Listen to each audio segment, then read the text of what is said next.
Bien, no sé si tienen presente que Benoît Peeters va a hablar de El archivo y el secreto, es el título de su propuesta, una vida de Jacques Derrida. Me quedaría conversando con ustedes sobre el artículo, sobre todo, me llamó mucho la atención, una vida, pero de eso hablaremos después.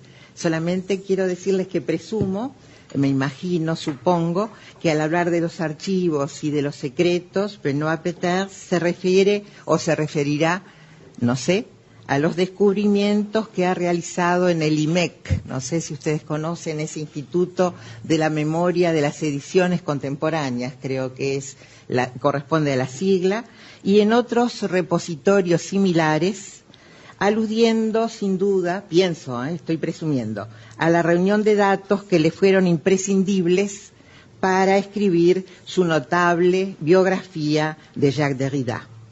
Por esa iniciativa ha podido acceder a los documentos que estos acervos suelen guardar en reserva, en todos los sentidos que la palabra puede tener, para quien sepa revelarlos como él supo. Mientras los documentos permanezcan allí, seguirán propiciando tareas que superan la mera acumulación de materiales y la conviertan en revelación, en descubrimiento, en conocimiento, en obras. Revisar los archivos, conocer las circunstancias civiles, oficiales y privadas, restituir por los documentos los hechos, implica acciones que requieren el gesto ambivalente de quien se propone introducirse en otro espacio, en otro tiempo, más allá, o mejor dicho, más atrás, intentando recuperar el pasado, restituirlo, como si algo así fuera posible.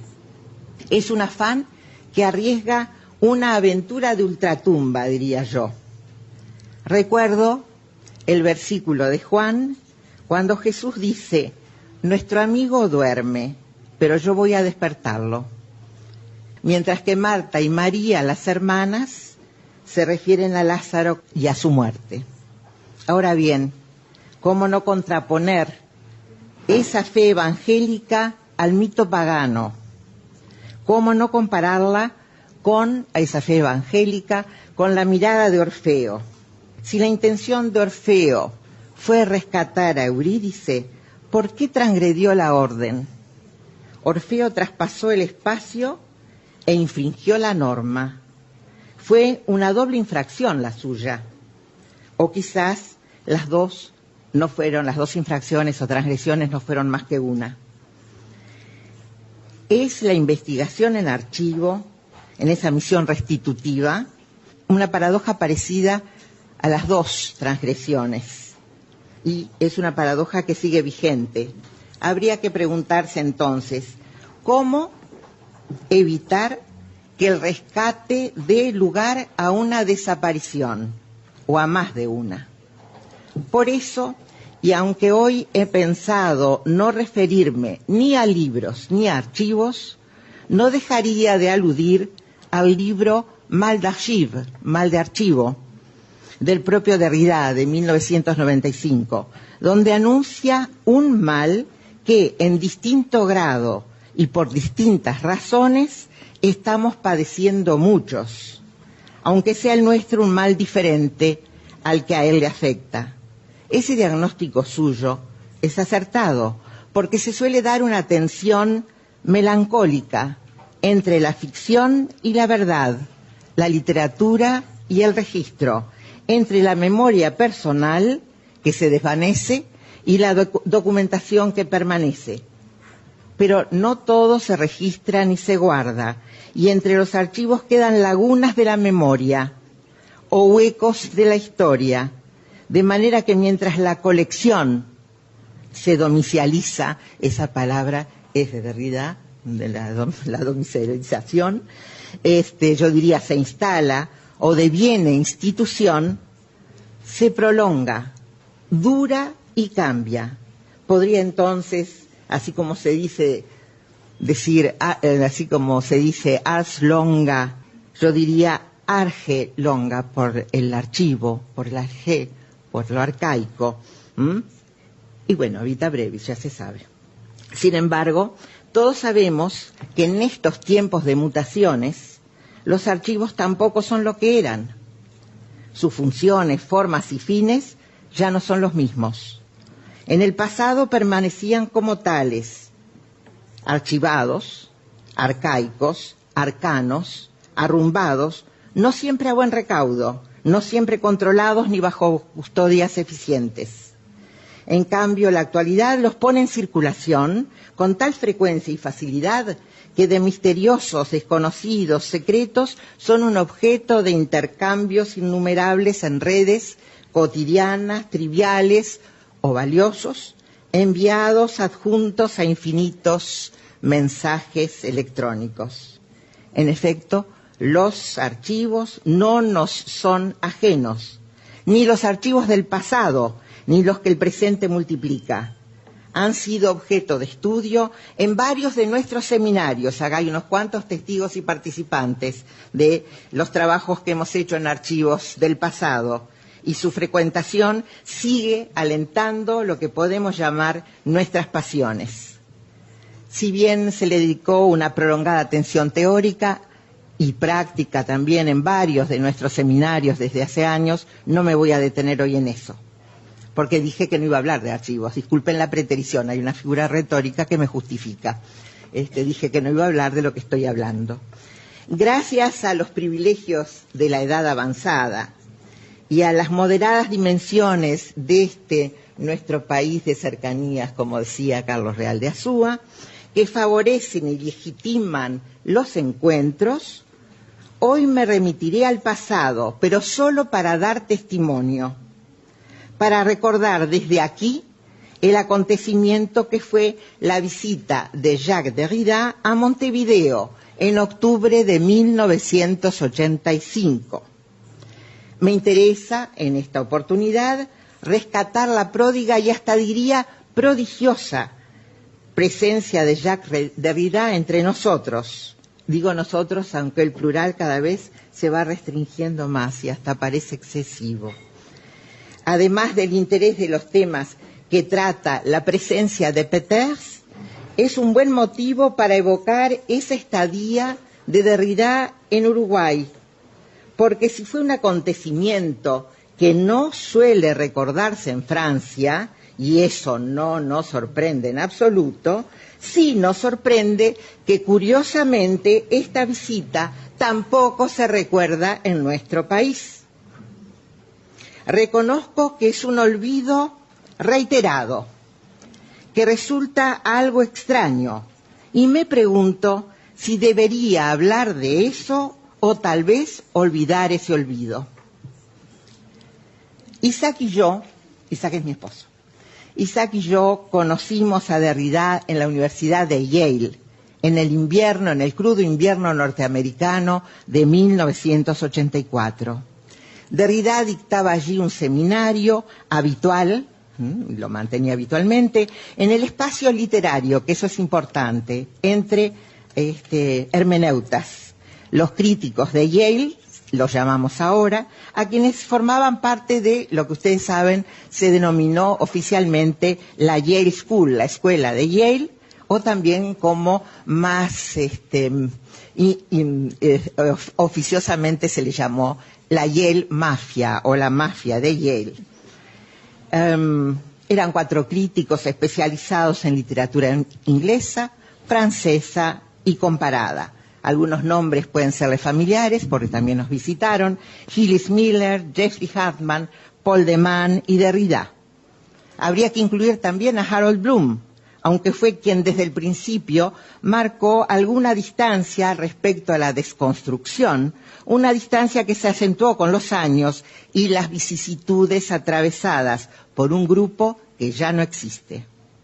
Ese año, Derrida dedicó su seminario a la memoria de Paul de Man, a quien afortunadamente no conocí, ya que había muerto un par de semanas antes de nuestra llegada. Los meses de 1984 pasaron muy rápido. Ante el inminente restablecimiento de la democracia en nuestro país, ante la urgencia por actualizar conocimientos y reflexiones que habían sido postergados o ignorados durante los años tan difíciles, programamos la realización de un seminario que tendría lugar en el mes de junio de 1985, una condición absolutamente indeclinable, de que para entonces hubieran concluido los años de gobierno militar, como ya se vislumbraba entonces que ocurriría, y la democracia se hubiera afianzado como todos creíamos y queríamos. En Yale definimos los temas, las fechas, los lugares, las instituciones involucradas, la participación y atribuciones de cada uno en Montevideo. El restablecimiento de la democracia ocurrió. Sin embargo, el programa que habíamos planeado no pudo llevarse a cabo como se había previsto. La cruel enfermedad de Mir Rodríguez Monegal, sin quien no se realizaría ese proyecto, y en eso insistió especialmente Jacques Derrida que fuera así, desarticuló el encuentro y en lugar de una actividad conjunta, en lugar de un seminario, tuvo lugar un diseminario, una reunión en sucesivas etapas que empezó en octubre, continuó en noviembre y terminó en diciembre de 1985. Por eso el diseminario se llamó así, debido a la muy difícil contemporaneidad de las sesiones, por la dispersión de fechas y por la noción de diseminación, una idea redefinida por Derrida, como ustedes saben, que sobrevolaba los planteos teóricos del seminario y las vicisitudes trágicas de ese acaecimiento.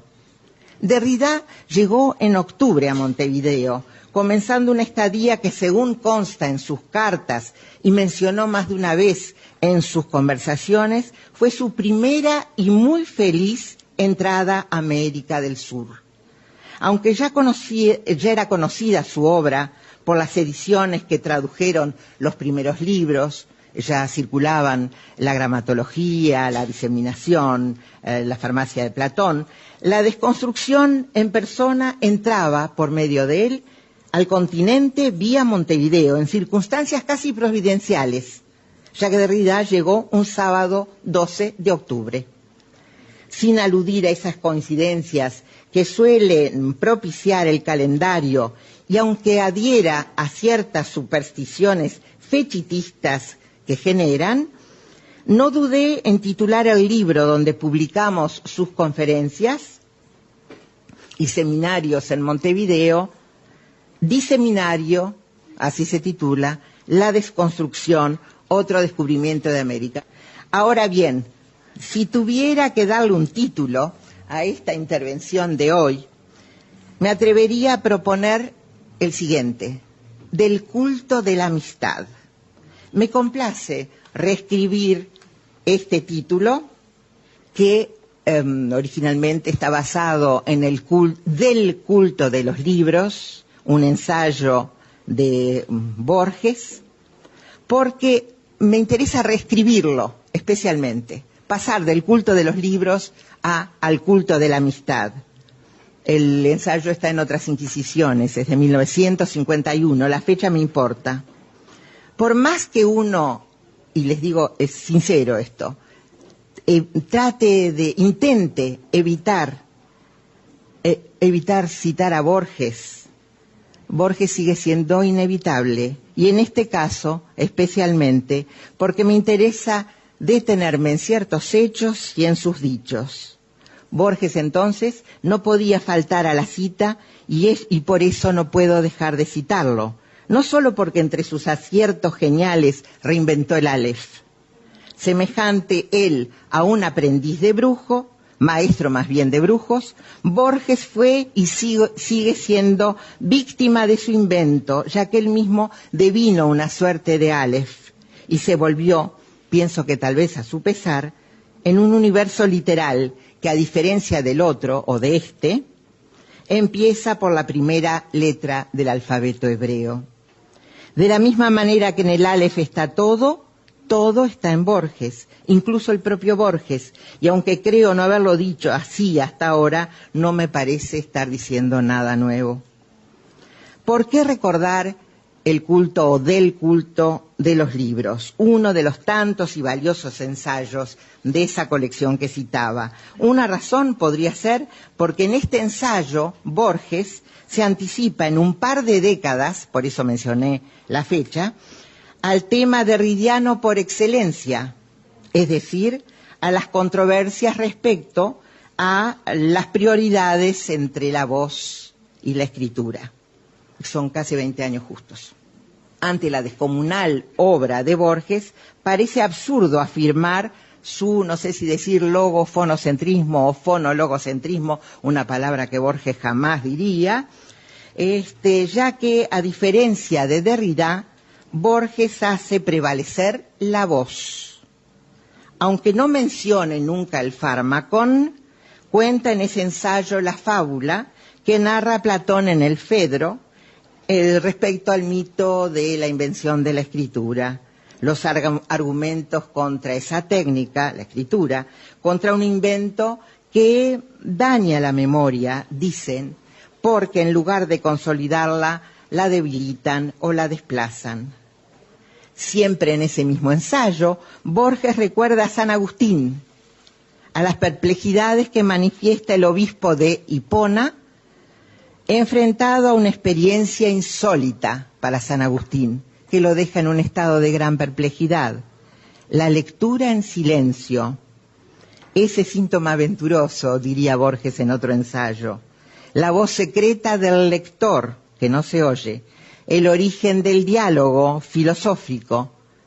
La relación que establecen los poetas entre el mundo y el libro, todo eso aparece en el ensayo de Borges. Pero no solo por esas coincidencias asocio ahora a Borges con Derrida, cuando me interesa precisamente exaltar el culto de la amistad. Fueron numerosas las alusiones de Derrida a la amistad en los últimos tiempos, y eso lo señala claramente Peters en su libro, sobre todo cuando sus preocupaciones humanas, demasiado humanas, sin dejar de ser intelectuales, como si lo intelectual no fuera igualmente humano, reflexiona sobre el don, el perdón, el secreto, la culpabilidad, la hospitalidad y tantas otras reflexiones frecuentemente vinculadas con las peripecias de su propia vida, con su problemática identidad o la condición estratificada de una entidad que acumula varias culturas, judeo, franco-magrebina, que abunda en sus confesiones agustinianas, africanas y confidencias judías y circuncisas. Circunfesión se titula en español, entre biográfico y místico, su libro, entre literal y confesional, compartido con George Bennington. El libro es un híbrido y el título lo cifra en esa palabra inventada, que no sé si traducir como circunfesión o circonfesión o como las dos. Preferiría introducirla una en otra, como es esa palabra en francés, una palabra telescópica, un mot valise, como dicen los franceses. Las palabras cruzan fragmentos de varias palabras en una sola, y lo que importa es la circuncisión, la confesión o el entrecruzamiento de ambos. Es algo así como verbalmente una especie de quimera, como las de las catedrales, medieval y verbal, donde las especies se combinan. Elaborado ese libro durante los años de la agonía de su madre, no solo por ser ambos africanos, San Agustín y Derrida, el padre de la Iglesia, y este jeune saint juif, este joven santo judío, como lo califica Hélène Cixous a Derrida, superponen sus pasos. El libro publica una hermosa foto que le sacó Isaac a Derrida conversando animadamente con Borges en Buenos Aires. Son varias las tomas fotográficas que encontré hasta ahora en 4 libros, esas fotos tuyas de Buenos Aires, en 4 libros diferentes de Derrida, que se van acercando cada vez más esos libros a sus experiencias vividas, más que a un régimen estrictamente intelectual o filosófico. Fueron numerosos y dispersos los encuentros con Derrida. Primero, como decía, en la Universidad de Yale, en New Haven, con Isaac, con Emir, con sus colegas, luego en Montevideo, en Buenos Aires, en Jerusalén, en Nueva York, en Buenos Aires otra vez, pero sobre todo en París. Los encuentros fueron frecuentes y felices. Cenas en la casa en Ris-Orangis, donde vivía Derrida, donde ahora está enterrado, con Marguerite, con Isaac, en restaurantes que siempre eligió por algo en especial, generalmente por una especialidad no culinaria ni gastronómica, sino nominal. Uno de los restaurantes, por ejemplo, Las Colonias. Otro restaurante, La Contralée, que después deviene ese... Sí, en el momento que fuimos a cenar no tenía la idea, deviene el título de un libro que se publica muy hermoso, que le envió, publicado por Vuitton, si no me equivoco, ¿no? Las cenas con Pierre, su hijo mayor, una afable conversación siempre muy animada, una gran locuacidad de todos, especialmente en una reunión que tuvimos en la Rue de Beaux-Arts, en el Hotel de Borges, que tiene la construcción, Manuel, muy parecida, que decíamos, de torres, de balcones que dan sobre un centro, y que le fascinaba a Derrida como le fascinaba a Borges, y que por esa razón, bueno, nunca hay que creerle, decía, habitó allí. Las anécdotas son interminables.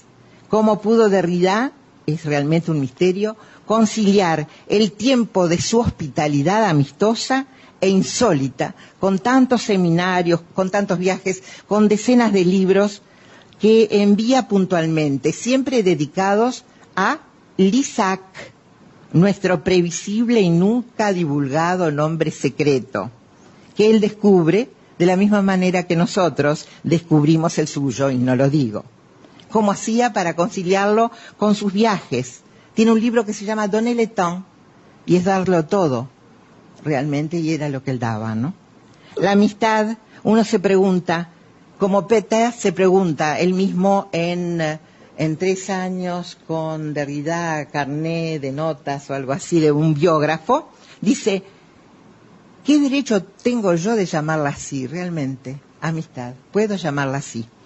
Tantas circunstancias compartidas, tantas anécdotas, en el sentido griego original del término anécdotas, es decir, de lo no publicado, me habilitan a acercarme a eso que los franceses llaman du vécu, lo vivido, para oponerlo tal vez a lo leído, aunque sea inútil el esfuerzo de evitar las referencias literarias tratándose de esta gente. Me llamó la atención que Peters, no ya en su paradigmático Derrida, sino en su libro de apostillas que yo recién mencionaba, que es también de 2010, mencione el tono distendido, casi amistoso, de la conversación que Peters mantiene con Gérard Genette. Pienso que algún día podríamos hablar también de Gérard Genette, de su visita a Montevideo, de su larga estadía en nuestra ciudad ese mismo año, y por igual motivo, siempre el restablecimiento de la democracia era lo que los impulsaba a llegarse hasta acá. De las conversaciones interminables, del sentido del humor de Gérard Genette, de su devoción por Borges, por Woody Allen, por el jazz. Pero le cedo la palabra a los carnés de Peters, donde dice, y yo traduzco, entre Derrida y Genette debió haber habido siempre una inmediata diferencia de tono. La gravedad por un lado, el gusto del juego por el otro.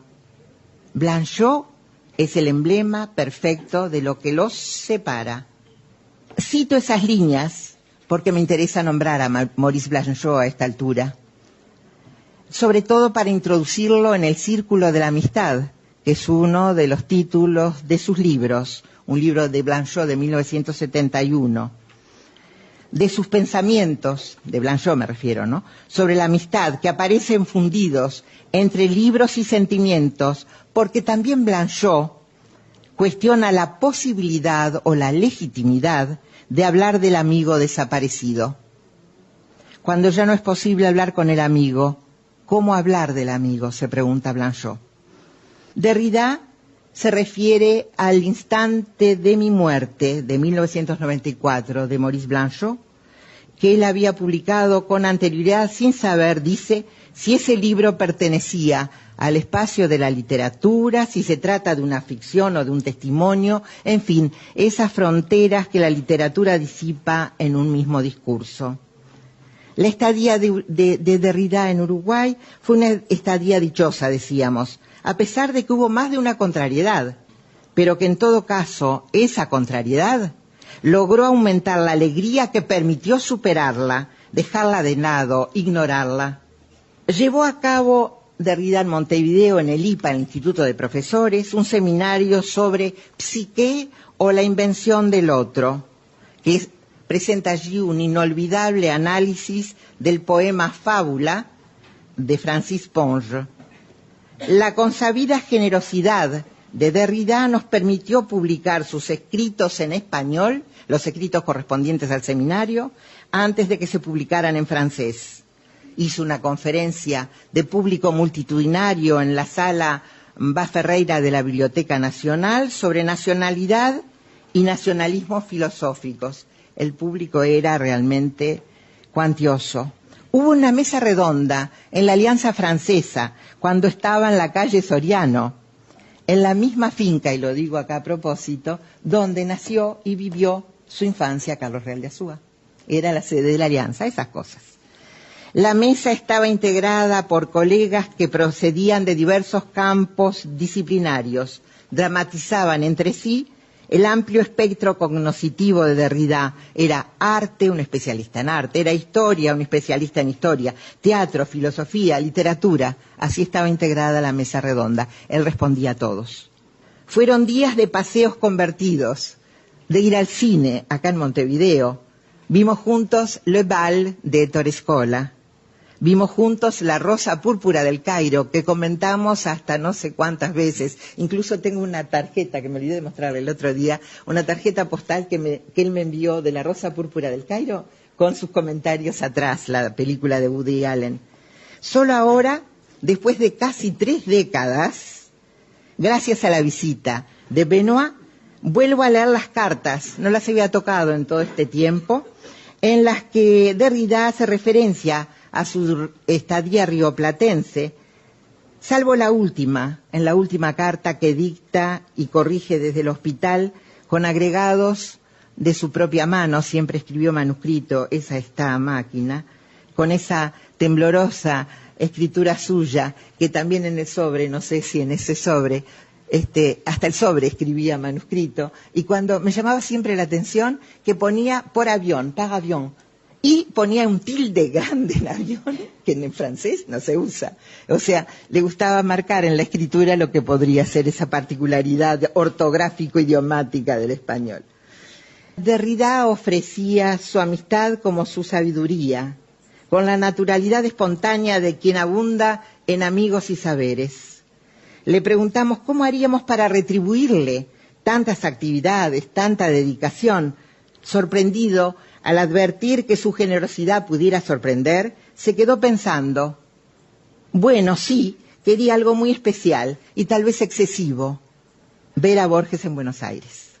En esos días, como parte del seminario, yo me había comprometido a ir a Buenos Aires para que Borges me dictara un texto que quería dedicarle a Emir Rodríguez Monegal. Según lo que habíamos convenido con Borges, y es muy divertida la conversación, pero lo dejo para otro momento, él no podía viajar a Montevideo porque debía someterse a una hospitalización pasajera. Yo debería leer ese texto que él me dictaría en el homenaje a Emir que tendría lugar en la sala Bá Ferreira de la Biblioteca Nacional pocos días después. Estoy hablando del 9 de noviembre. Isaac sacó varias fotos de esa situación imprevista, realmente insólita, en que Derrida participaba encantado y en silencio. Ahora, para terminar, no está de más recordar que ese texto de Borges trata precisamente sobre la amistad. Una coincidencia amistosa más, pero hay una última. Cuando nos dirigíamos al departamento de Borges en la calle Maipú, en Buenos Aires, Derrida vio un libro suyo en español, La filosofía como institución, en la vidriera de una librería cercana. Lo compró y nos dedicó unas palabras relativas a esas alegrías que estábamos compartiendo. Nunca volví a ver ese libro y pocas veces encuentro con facilidad un libro en mi biblioteca. Lo encontré para hoy. Ahora, al abrirlo, casi 30 años después, trato de leer sus palabras que apenas descifro en su enigmática escritura, como si las hubiera escrito para esta ocasión de hoy, en que nos interesa rendir culto a la amistad, a Derrida, a Emir, a todos. Está en francés, yo ya lo descifré. Para Lissac, fuera de la institución, en la amistad de Borges y de Emir, afectuosamente, Jacques. Yale, Montevideo, Buenos Aires, 20 de octubre de 1985. En su libro de apostillas, en la página 109, Peters afirma que la amistad, según Derrida, es una promesa que solo se revela después.